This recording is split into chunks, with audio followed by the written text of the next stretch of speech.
The Falcons really were the main headline of last night's NFL draft because of the selection of Michael Penix Jr., and that is where we are going to be starting. The draft started off pretty chalk early on. The top three quarterbacks of Williams, Daniels, May was pretty straightforward. We didn't have a lot of trades at the top. It was Marvin Harrison Jr., Jim Harbaugh getting his offensive lineman, the Giants adding the receiver. There was a little bit of question as to whether or not they would take a quarterback, but they sort of do the expected there. And then Latham was a reach in some people's eyes for the Titans at 7. But again, everything was sort of following the list of what we expected to happen. And then this was just an example of no matter how many mock drafts you look at, there is always going to be that big surprise. And this was it at the 8 spot where Atlanta decided to go with Michael Penix Jr. And what makes this so surprising, of course, is the fact that they had just signed Kirk Cousins to this big time deal. The Falcons quarterback didn't seem like the number one need for them. They had spent the previous 3 drafts taking an offensive player in the top 10, where since 2021 it was Kyle Pitts, Drake London, and Bijan Robinson, and it seemed like this was a spot after just bringing in Kirk Cousins over the offseason, hiring this defensive-minded, really promising head coach in Raheem Morris, that they could potentially work themselves into being a dark horse contender in the NFC.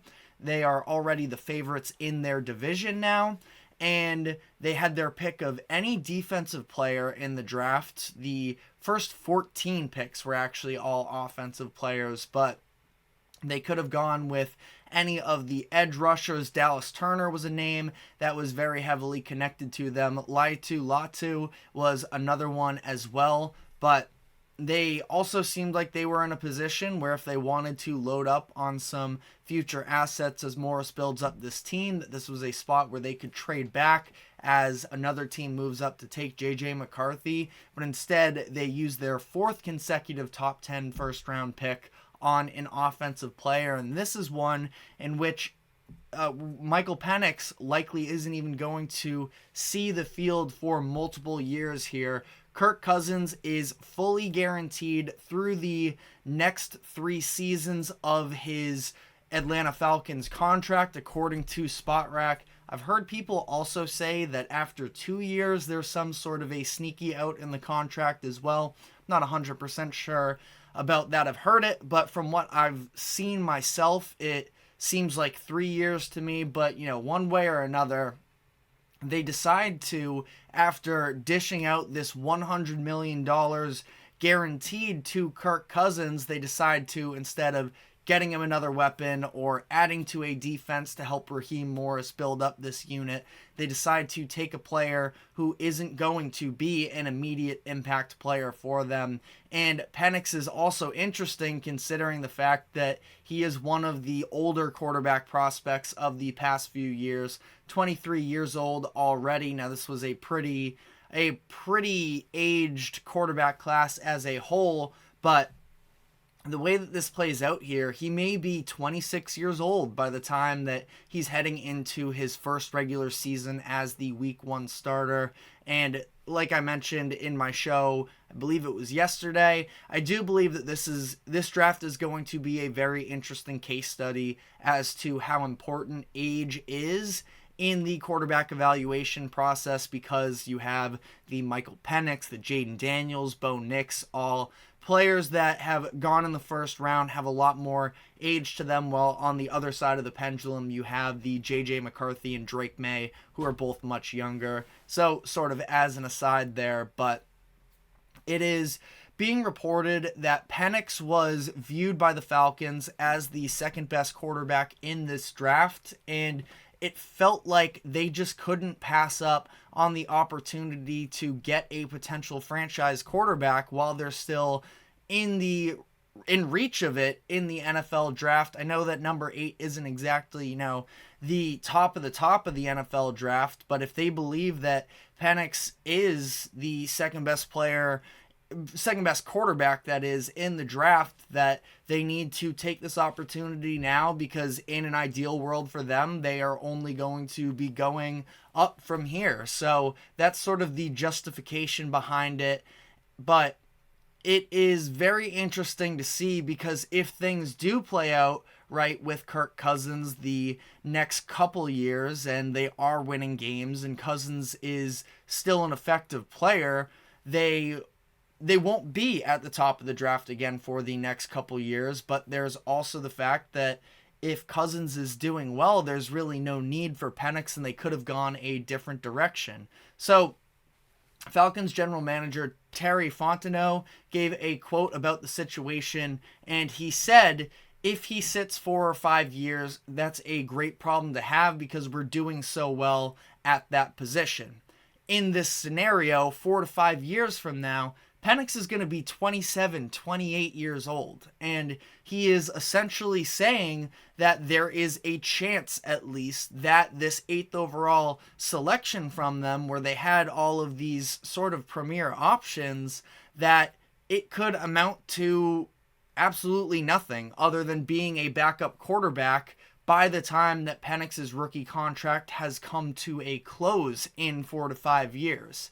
And in theory, they could continue on from that point with Penix, and maybe he could still be an effective player for them. But I just really don't like the sound of that plan, and I'm sure at some point for them, they would like, probably after that year 3, to be able to move off of Cousins and move on with Penix. But again, he put out the statement of 4 to 5 years from now.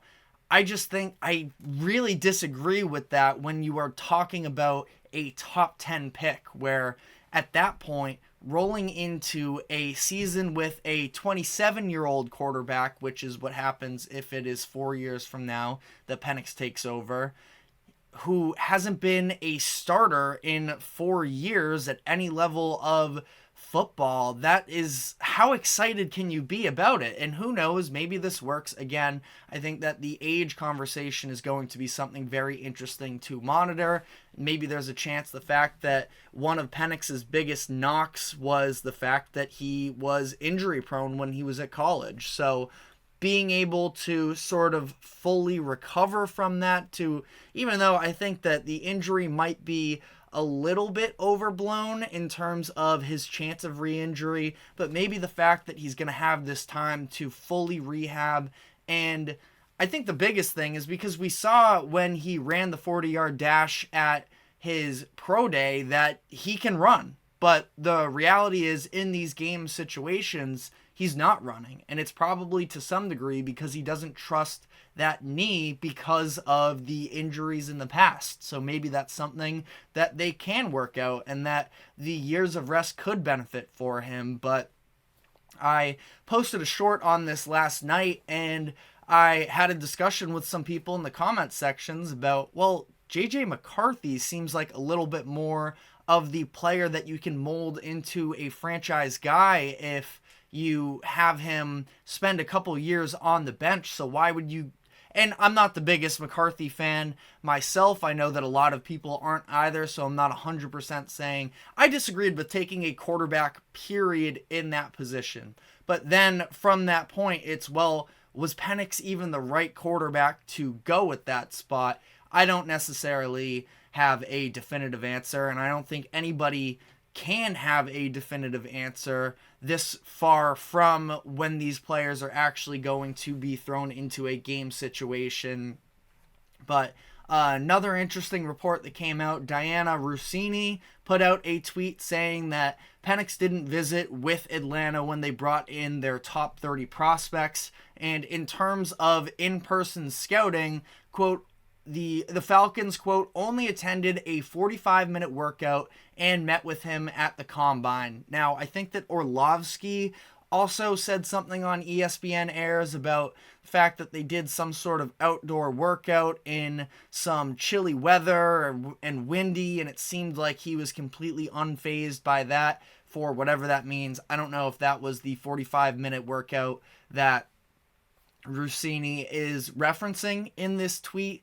I still feel like that's a little bit of an overrated, the idea, especially not that it's like the end of the world, but the Falcons are also a team that plays in a dome. So having one workout that you can throw outside in a little bit of conditions, that's what's going to make you catapult all the way up. And Penix is a great story, and it's almost a little bit unfortunate how this all played out for him, because I feel like he's going to end up getting a level of scrutiny because of this, when it's not his fault that he was taken at this position. It's going to be a move that is very much under the microscope. And in addition to all of this sort of playing out, it was reported that Kirk Cousins was, quote, frustrated and confused by the Penix selection, according to somebody that spoke with his agent. The Falcons supposedly didn't fill him in on the plan until they were on the clock, which is a little bit strange to me because of the fact that they sort of almost overpay Kirk Cousins to some degree, pay him at least slightly above market value to convince him to draw him in from Minnesota, move his family to Atlanta, and then again, it's very much a topic of conversation that's up for debate in terms of what sort of obligation do franchises have to their players to clue them in on deals like this. But just a very weird way to start that relationship between them and Cousins.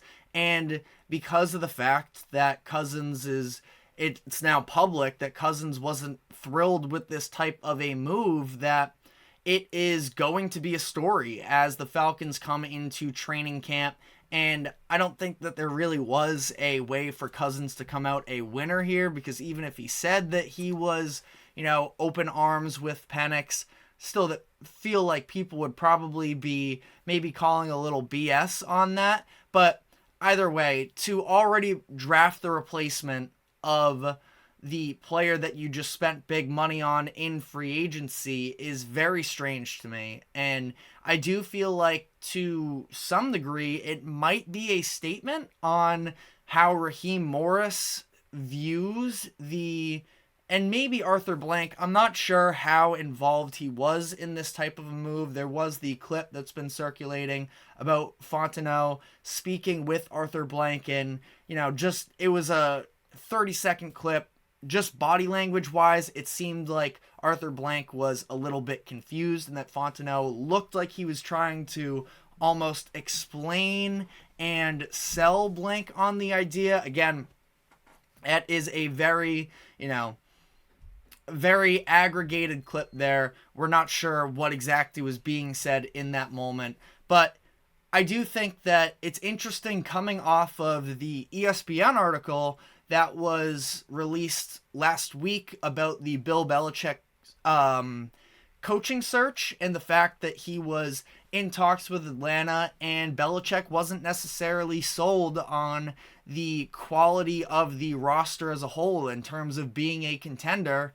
This is sort of a move where it seems like the Falcons are looking a little bit, and not just a little bit, when you're talking about, this guy could be our starter in possibly 4 to 5 years, you are looking far down the road. So I don't know if maybe internally with the Falcons, they're maybe not as confident in themselves as a lot of people in the media were sort of getting excited about them when they made that Cousins move.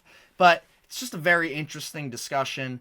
And the last thing I sort of, going back to that idea of filling Cousins in on the plan, feel like there have been some mixed responses in terms of, should we feel sympathy for Kirk Cousins? Because it's obviously very clear he's made a ton of money over the course of his career. One of the players that have earned the most money in NFL history, which is kind of crazy to think about considering he's not somebody that we view as, he's never been seen as elite at any point in his career. And, last season, especially the past couple of years, really ever since that quarterback documentary came out on Netflix, it feels like people are sort of a lot higher on him He has a good personality. He seems to be loved, at least when he was in Minnesota. Seemed like he had the locker room, and he's a very solid player. But he also hasn't necessarily proven anything to the highest level up to this point. Just one postseason win, and wins aren't a quarterback stat.